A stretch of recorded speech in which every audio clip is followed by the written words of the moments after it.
Setelah keliling dunia selama 29 tahun dan menempuh jarak sekitar 120.000 kilometer, 4 kali keliling bumi.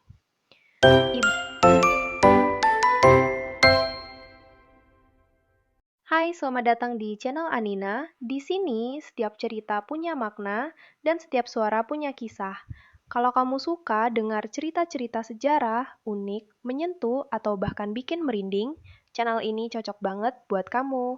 Sebelum kita mulai, yuk tekan tombol subscribe biar kamu nggak ketinggalan kisah-kisah menarik dari channel ini.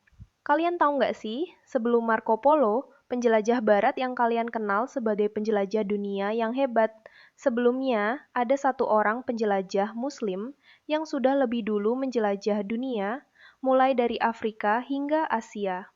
Namanya Ibnu Battuta. Langsung saja kita dengerin kisah penjelajahan dunia luar biasanya.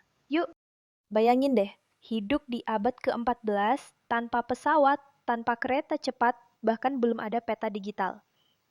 Tapi ada satu orang yang nekat keliling dunia, dari Maroko sampai ke Cina, dari India sampai Afrika Timur, cuma dengan kaki, kapal layar, dan tekad baja. Namanya Ibnu Battuta. Lahir di kota Tangier, Maroko tahun 1304, Ibnu Battuta itu awalnya cuma pengen naik haji ke Mekah. Saat usianya baru 21 tahun, dia pamit dari keluarganya, katanya saya tidak akan kembali sebelum melihat dunia. Dan bener aja, dia nggak balik-balik sampai hampir 30 tahun kemudian. Gokil ya. Tahun 1325, dia mulai perjalanan dari Tangier. Karena belum ada GPS, dia ikut rombongan kafilah, melewati Afrika Utara, Mesir, lalu ke arah Palestina, Suriah, dan Irak. Nah, waktu sampai di Kairo, dia langsung jatuh cinta sama kota itu. Maklum, Kairo waktu itu pusat ilmu pengetahuan dan budaya Islam. Tapi ya namanya anak muda, Ibnu Battuta nggak mau cuma ke Mekah. Setelah menunaikan niatnya untuk ibadah haji, dia nggak langsung balik tuh ke Maroko. Dia malah kepincut untuk lanjut ke berbagai tempat. Katanya, saya ingin mengunjungi negeri-negeri Islam dan bertemu para ulama.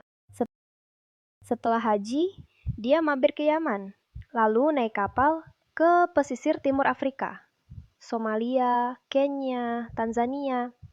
Di situ, dia nyisipin budaya Swahili dan sempat singgah di Pulau Zanzibar. Dari situ, dia balik ke daratan Arab, lalu bertolak ke Persia, Iran sekarang, Irak, dan kembali ke Mekah untuk haji kedua. Tapi jangan kira dia udahan. Oh, tidak. Tahun 1333, Ibnu Battuta memutuskan untuk ke India. Tujuannya, dia dengar kalau Sultan Delhi, Muhammad bin Tughlaq, suka kasih hadiah buat tamu asing. Dan benar aja, pas sampai Delhi, dia malah ditunjuk jadi hakim kerajaan. Bayangin, orang asing baru datang, langsung diangkat jadi pejabat. Tapi ya, kerja sama Tughlaq itu gak gampang. Sultan ini terkenal kejam dan mudi. Suatu saat, Ibnu Battuta kena masalah politik dan nyaris dihukum mati. Untungnya dia dikasih tugas buangan untuk jadi duta ke Cina. Dalam perjalanan ke Cina, dia melewati Maladewa dulu dan sempat jadi hakim juga di sana. Terus lanjut ke Sri Lanka, lalu masuk ke wilayah Asia Tenggara. Nah, ini menarik. Dia sempat singgah di Samudra Pasai, kerajaan Islam pertama di Nusantara yang sekarang masuk wilayah Aceh. Ibnu Battuta bilang, Samudra Pasai waktu itu sangat islami. Rajanya taat, masyarakatnya ramah, dan ada banyak ulama. Dia bahkan bilang, bahasa Melayu adalah bahasa keren, yang dipakai untuk komunikasi antar pedagang di seluruh Asia Tenggara. Dari sana, dia naik kapal ke Cina.